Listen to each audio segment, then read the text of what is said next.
O mundo está cheio de pessoas que acreditam em frases, estão dispostas a matar e morrer por elas. Tá certo? Mas a distância que vai entre as palavras e a realidade é bem grande. E se você não tem ideia de a que aquelas palavras estão se referindo na realidade, então as palavras se tornam fetiches, por assim dizer. Não é isso? Praticamente nós estamos discutindo com pessoas fundamentalistas o tempo todo.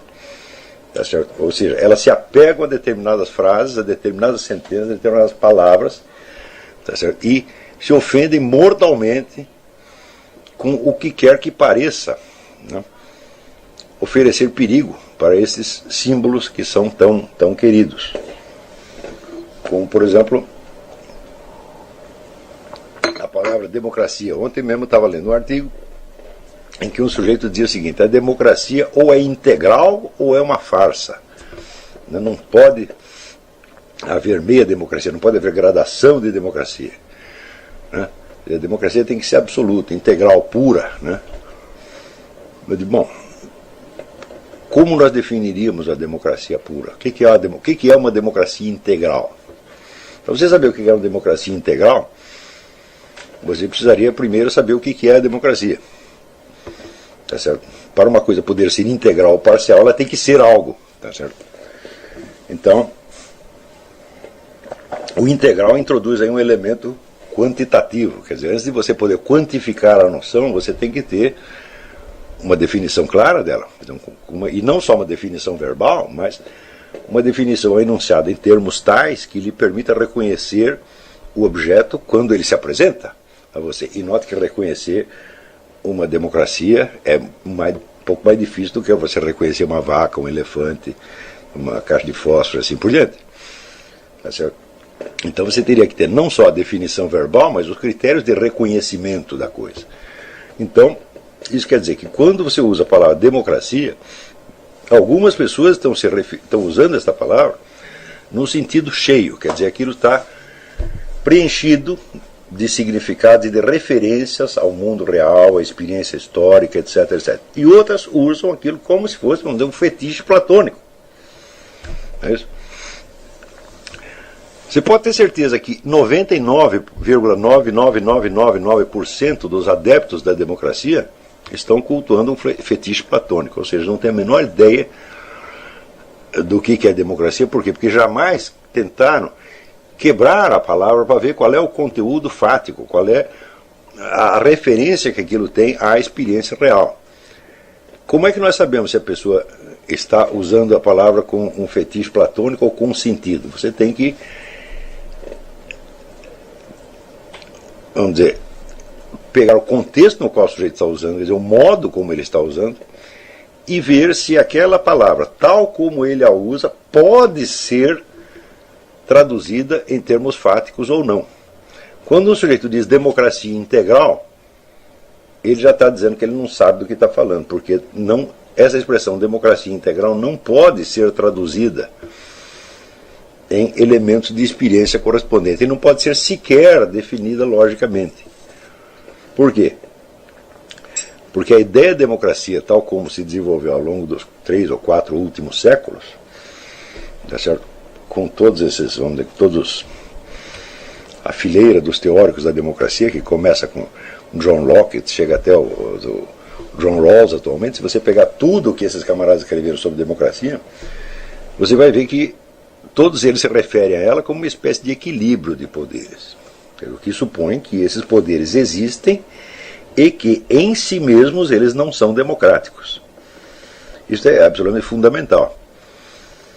Então, se existe, por exemplo, na composição do Estado, né, sobretudo do Estado, se você tem um poder executivo, um poder judiciário e um poder legislativo, é o equilíbrio entre eles que forma a democracia. Nenhum deles isoladamente pode ser considerado democrático. Se você retirar os outros dois, o poder que sobra se exerce discricionariamente. Por exemplo, se você não tem um poder legislativo, então não existem leis. Então o juiz, na hora que ele vai dar a sentença, ele inventa a lei. Quer dizer, ele não está limitado por um poder legislativo. Tá certo? Do mesmo modo, o poder legislativo, ele está limitado pela existência do Poder Judiciário, poder de tribunais, etc, etc. Quer dizer que o Legislativo não pode interferir na liberdade de julgamento dos juízes. Tá certo? Isso quer dizer que se você fizer abstração do Poder Judiciário, o Legislativo automaticamente se torna antidemocrático.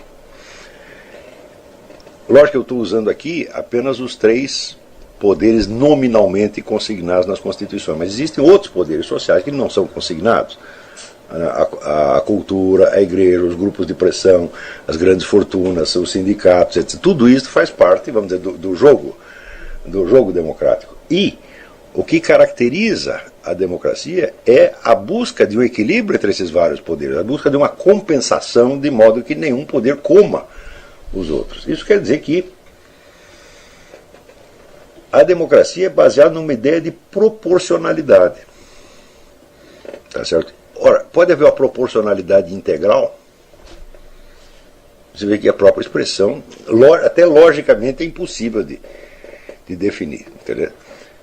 Então, primeiro, proporcionalidade integral não quer dizer nada. Proporcionalidade integral se fosse só 1 sobre 1 igual a 1 sobre 1. Então, mas isso não é proporcionalidade, isso é igualdade. Quer dizer, eliminaríamos a noção de proporcionalidade e colocaríamos a igualdade. Mas isso é a definição do totalitarismo. No totalitarismo não há compensação mútua entre os vários poderes. Por quê? Porque só tem um poder. E os outros não têm poder. Então, se você abolir a diferença entre os vários termos da equação, não há mais equação, há apenas uma unidade. Tá certo?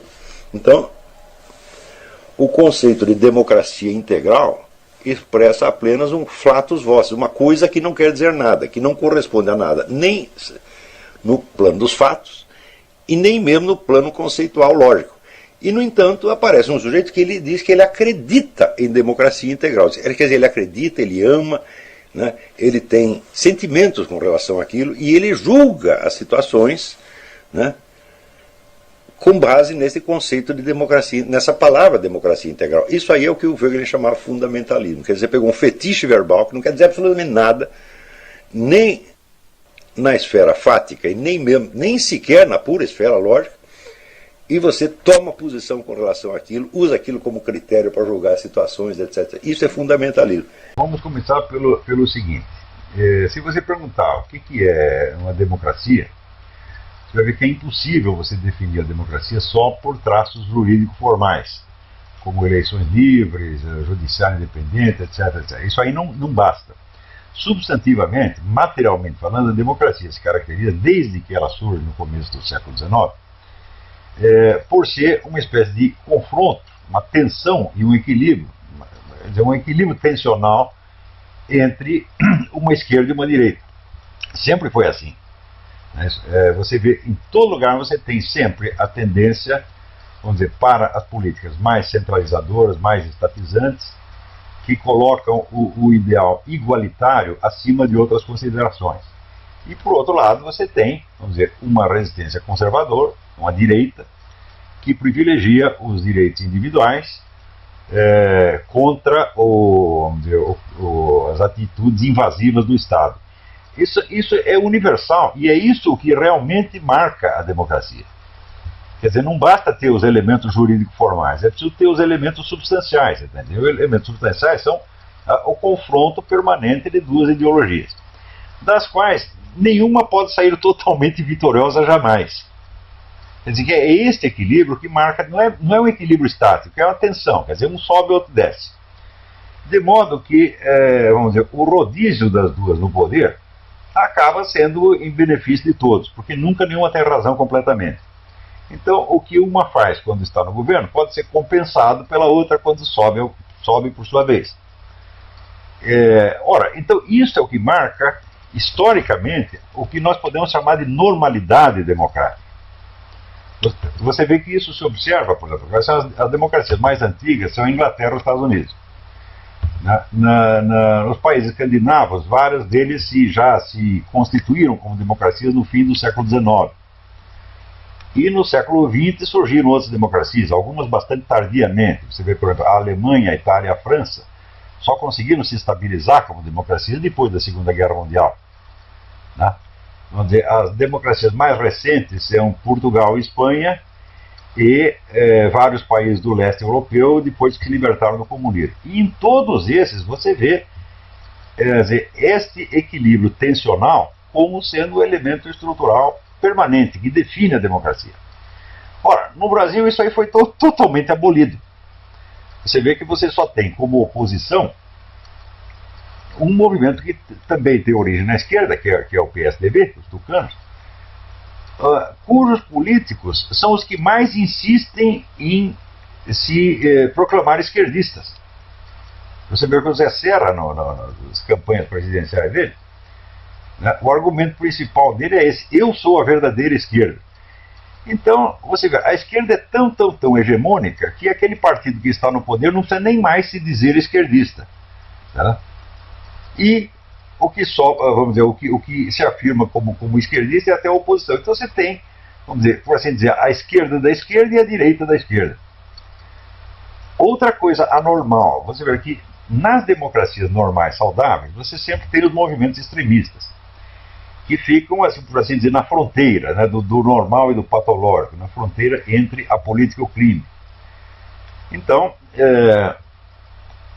você tem movimentos revolucionários de direita e de esquerda que querem romper o equilíbrio e estabelecer a dominação total, quer dizer, não aceita a existência do adversário.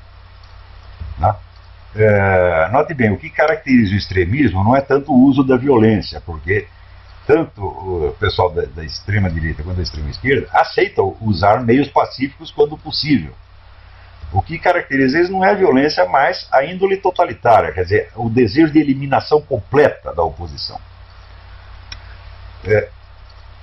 Não necessariamente por meios violentos, quer dizer, você não vai sair matando pessoas se você não precisa fazer isso. Né?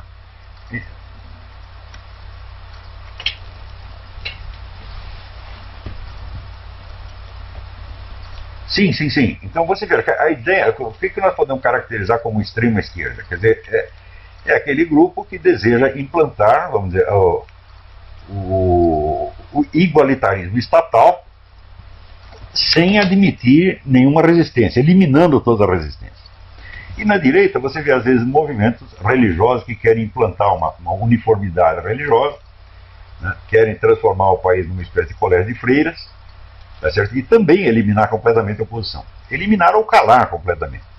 Então, esses movimentos extremos, eles fazem parte também do jogo, porque eles às vezes fazem aliança com a direita normal e com a esquerda normal, e participam de algum modo. Agora, o que caracteriza o Brasil é o seguinte, é que a extrema esquerda foi 100% legitimada, e ela faz parte do esquema de poder. O pessoal do MST, CUT, PSOL, tudo isso é extrema esquerda, evidentemente. Inclusive, não se pode esquecer jamais que o PT, que é o partido governante, tem um compromisso escrito de solidariedade com as Farc. Quer dizer, você vê, quando se fala de aliança PT-Farc, o pessoal faz muita confusão. Porque só entende que existe uma aliança se houver uma colaboração financeira. Isso é absolutamente falso. A colaboração política, sem dúvida, existe, está documentada. Está documentado num acordo que foi assinado pela totalidade dos membros do Foro de São Paulo, em 2001, hipotecando solidariedade total às Farc e acusando o governo colombiano de terrorismo do Estado. Então, existe uma troca de favores, evidentemente. Você vê que o tratamento preferencial que o governo brasileiro dá a esse pessoal das Farc, né, Oliveira Medina e outros, caracteriza que existe um acordo político. Né? Então, dizer que não existe aliança PT-Farc é balela. Só o que não se comprovou foi uma colaboração financeira, mas isso é irrelevante porque os lucros políticos da colaboração são enormes. Então,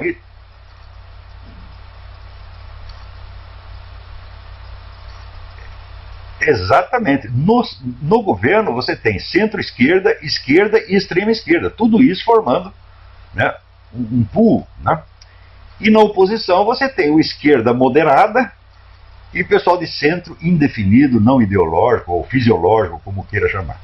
Então, uma direita não existe. Você não tem um partido conservador que defenda valores religiosos, que defenda as liberdades individuais. Quanto à economia de mercado, não existe muito debate, porque até o pessoal da esquerda já entendeu que não é possível eliminar a economia de mercado totalmente. Então, vamos dizer, a ideia do comunismo integral foi colocada entre parênteses até segunda ordem. Então, a parte econômica não envolve mais tanto debate ou conflito. O que realmente diferencia direita e esquerda é o aspecto jurídico e o aspecto cultural e moral, onde um lado quer estender o poder do Estado o máximo que puder e o outro pretende limitá-lo. Então, acontece que no Brasil você tem um poder hegemônico que é centro-esquerda, esquerda e extrema-esquerda. Tudo isso legitimado, quer dizer, como diz o americano, todos eles em good standing, né? E na oposição você tem uma centro-esquerda meio indefinida, mas que faz questão de se apresentar como esquerda. Então não tem direita. Vamos dizer, quando a situação que eu chamo de democracia normal desaparece, quer dizer, quando um lado se torna totalmente hegemônico e o outro não tem chance, então aparece, vamos dizer, aquela ideologia, aquele setor ideológico que foi reprimido, acontece ali como na psicanálise, entendeu? Você reprime um impulso consciente, ele aparece sob forma de fantasia inconsciente. Então, o que aparece são as manifestações minoritárias, por assim dizer, extravagantes e algumas até patológicas, né? O normal seria existir um partido de direita, uma liderança de direita, mas a própria liderança de direita, vamos dizer, ela se corrompeu e se estragou já durante o tempo do regime militar. Mas note bem, quando eu faço esse programa, eu não estou dizendo que esse programa deve imperar sobre a sociedade inteira.